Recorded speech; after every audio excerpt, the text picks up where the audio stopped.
What's up YouTube, I'm EVscape and welcome back to another video. Currently just out here on my ult preparing to do the Felidor Elite Diary so that I can go ahead and do my 10 hours of the Giant Mole with the Twisted Bow. However, today we do have a Bandos guide, a solo Bandos guide for noobs. You guys know I like to do guides for new players that obviously haven't been in the game too long, because back in the day I was one of those noobs and I wish I had someone to teach me how to do all the bosses. For the most part, I had to pretty much learn myself. I had a few friends teach me how to do it, but you guys know I like to put out those guides out there for the noobs, help out the new players. So that's what we've got today, a Bandos guide for noobs, coming to your eardrums and your eye holes. With that being said, boys, Bob's your uncle. Let's crack into it.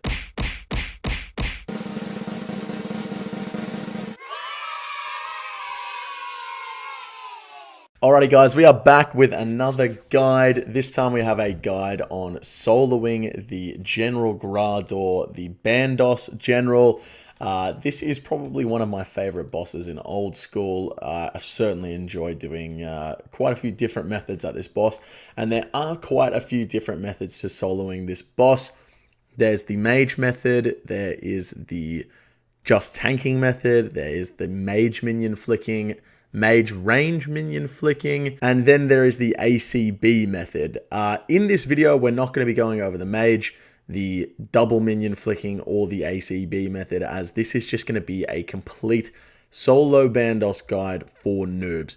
It's just going to be your first time getting in there, just getting into it. If you guys would like to see me make a video on the more in-depth methods, let me know. I am not the best at them, but once I do become proficient at them, I'm more than happy to make a guide on them. However, the other two methods I know how to do to a T, so I'm going to be able to guide you guys on how to do them today. So the first thing that we're going to be going over when we talk about doing the Bandos boss is going over the gear setup. Okie dokie guys, as always, I'm going to be going with pretty much the cheapest setup you can be going for, and then I'll just allow you guys to make the upgrades as you go. What you're going to want to be starting out with is some tank legs. Torag's legs are very good. Obviously, you can upgrade them to the Bandos tassets.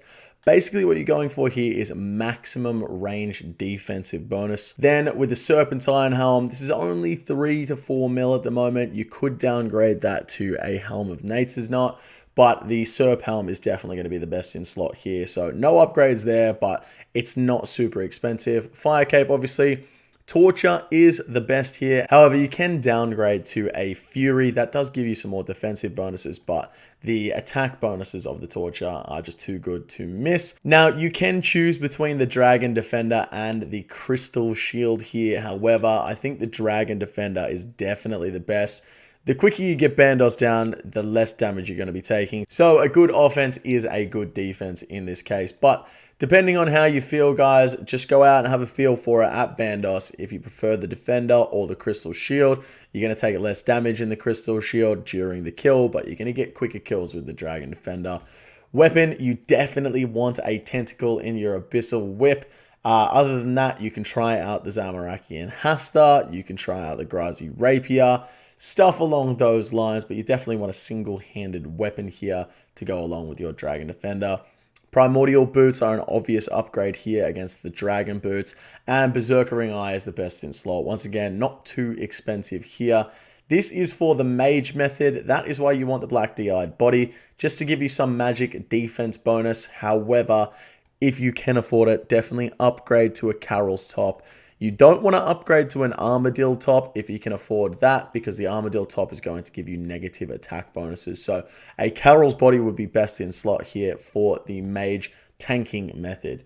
Now, if you're going to be doing the Mage flicking method, which is the second method we'll get into tonight, you definitely just want a tank body to go along with your rest of your setup. So Torag's plate body, however, upgrading to Bandos will also work. So if you want to go for maximum here, you'd obviously go with the Avernic Defender, Bandos Plate Body, Bandos Tassets, and the Infernal Cape here with the Grazi Rapier and the Ferocious Gloves. So you can go absolute maximum melee in the second method. However, for the first method, you definitely want that magic defense body.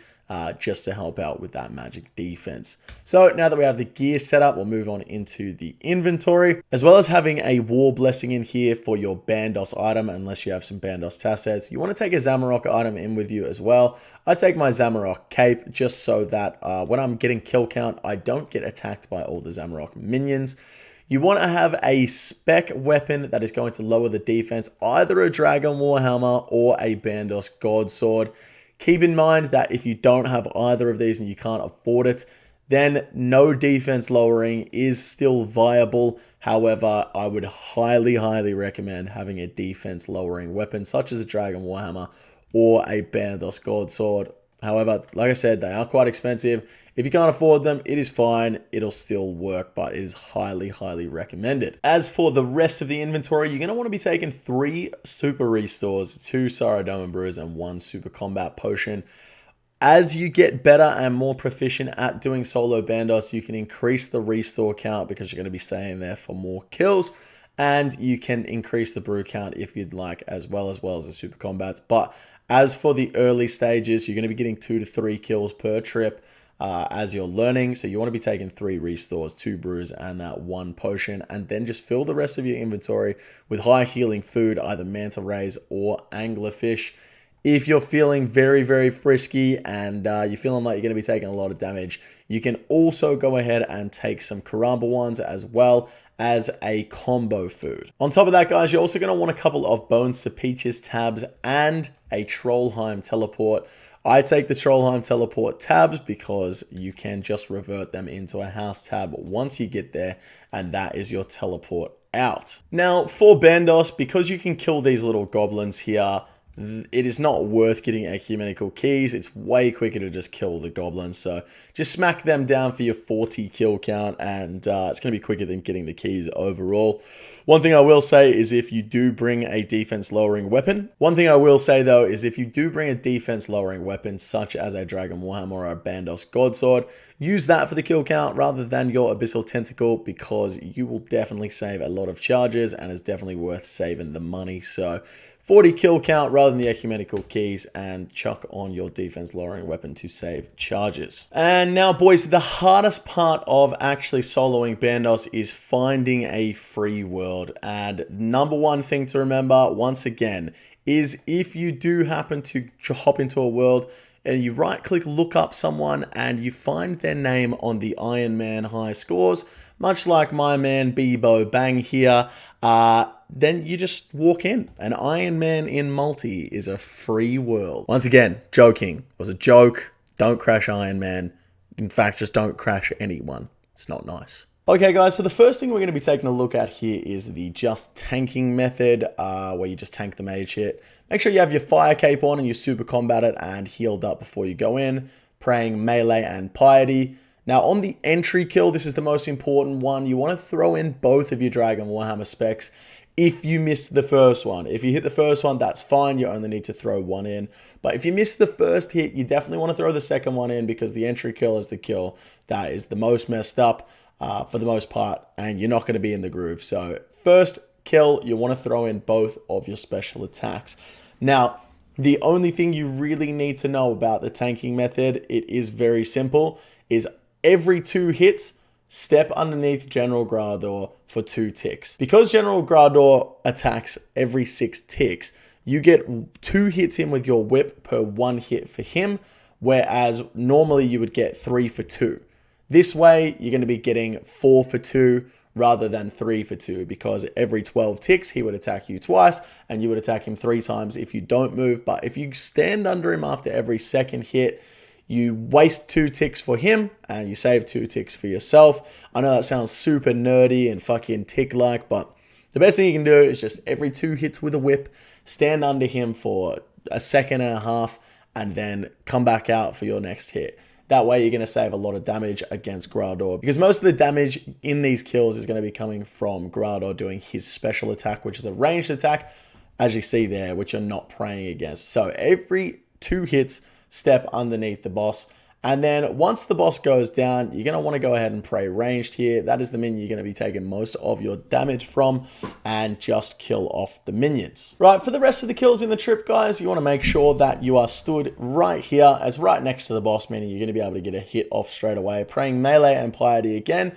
chucking your Dragon Warhammer spec, and then straight after you throw your spec, stand underneath Grador. That's going to allow you to not take a hit from Grador before you get a hit off on him. Once again, just saving some damage there. And once again, after every 2 hits, just go ahead and stand on underneath Grador. If you need to heal up, make sure you stand underneath him as well. And just every 2 hits, move under and move back out. You're going to get pretty decent kill trips here. 2 to 3 kill trips using this method. Obviously, the better your gear is, the longer your trips are going to be.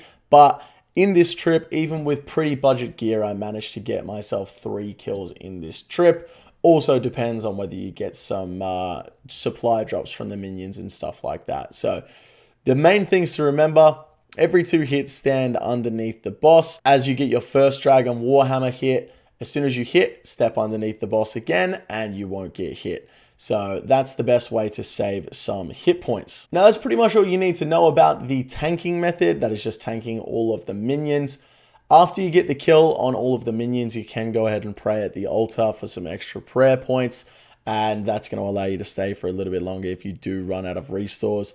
Once you get more proficient at this method, you're able to bring more restores along. And of course, once you get better gear and stuff like that, you can upgrade to more restores as well. That's going to allow you to stay here for a lot longer. Okay, next up is the flicking the mage minion method. The only thing different about this one on the entry kill is that if Bandos is a little while away from the door, on entry, rather than praying melee, you want to pray mage. And then as Bandos approaches you, you want to go ahead and flick over to melee. Once you have your Dragon Warhammer specs off, you need to just take a look at the mage minion and notice what tick it is on. The one thing that you need to know about this method is that the mage minion will attack every 5 ticks and the boss will attack every 6 ticks. So you need to take a look at the mage minion, see what tick it's attacking on, and then every 5 ticks, flick over to mage and then flick back to melee. This being said, obviously since the boss attacks on 6 ticks and the mage minion attacks on 5 ticks, they're going to be off ticked every so often. Every 5 ticks, they're going to be on the same tick. So you need to know that every 5 hits, you're going to have to stand under the boss for 1 tick and miss out on a hit so that you can flick the mage minion. Either that, or you can just miss a flick every 6 hits and tank one of the mage hits, but you're better off standing under the boss. As you can see here, I go ahead and stand underneath the boss, pray mage, click on the boss, and then click on my pray melee. This is going to allow me to have the most amount of hits before the next rotation joins back up. Now, after the entry kill is done, you want to go ahead and stand in the square that I'm stood at right here. This is the square right next to where the mage minion spawns. The square that it spawns is highlighted right there. As you can see, it will spawn right next to me. And then what you're going to want to do is stand here with your mage prayer up and wait until Grador approaches you before you go ahead and pray melee. This is going to allow you to skip the mage minion's hit. As you can see here, after that, it's just exactly the same. Every 5 ticks, I'll switch over to the mage attack and then switch back to the melee. And then every 5 hits, I'll go ahead and stand underneath the boss so that I can go ahead and miss out on that 1 hit. Once again, guys, if you do need to heal up, the best thing to do is go ahead and stand underneath General Grador and just eat up with your mage prayer on. Because Grador can't hit you, you're better off just praying mage whilst you're underneath him. Now, I know to a lot of people what I've just said during the mage flicking method might sound like absolute gibberish, talking about 5 ticks and 6 ticks and stuff like that. But trust me, after a little while, you will just get the hang of it. It will just click over. What I would highly recommend doing is, if it does sound like gibberish and you don't really understand it, is just do the normal tanking method. And then every so often, if you look over at the mage minion and you feel as though you can get the flick right, try and flick the mage minion every so often. Then eventually it will just click and you'll be able to flick the mage minion, no worries. Doing this method will increase your trips from 2 to 3 kills to upwards of 6 to 7, sometimes even 8 or 9 kills, you know, if you have the right gear and you get the flicks perfect. So it definitely increases the amount of kills you can get per hour by a lot. And it is 100% worth learning. So that about wraps it up, ladies and gentlemen, for the solo Bandos method. Like I said in the video, if it is your first time and you are just a straight noob at Bandos, and you're trying to solo it, I would highly recommend just doing the tanking method and then just slowly trying to learn how to flick the mage.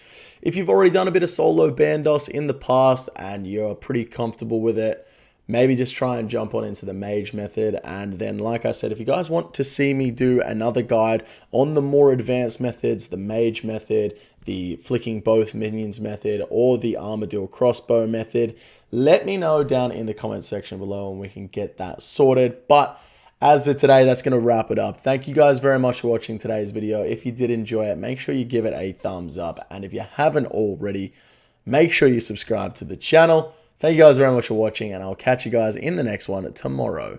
Take it easy. Yo, thank you guys so much for watching today's episode in EV365. If you haven't already, make sure you hit that subscribe button. I'm putting out a new video every single day this year. Don't forget to click that bell icon as well so you get notified when it comes out. If you guys really enjoyed a video, you could also leave a like. That really helps out the channel to get the videos in suggested, and it's really good for channel growth. On top of that, if you are enjoying the videos and want to see some of these things get made live as they happen, I stream 5 days a week over on Twitch.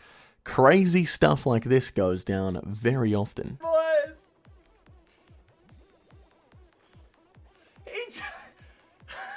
Oh no, I know that noise. Oh, you have two! I'm safe, oh, no, I'm safe, I'm safe. How much cash is that? 124 mil. Holy fuck. Muscles. Disgusting. Did you just fart? Fucking disgusting. And if you just want to keep up with my day-to-day wheelings and dealings, you can also follow me over on Twitter at EVscapeOfficial. All links will be in the description down below. Thank you very much for watching, and I'll see you guys in the next video tomorrow. Take it easy. Oh my god, I bet you got killed by a fucking bear. Oh my god.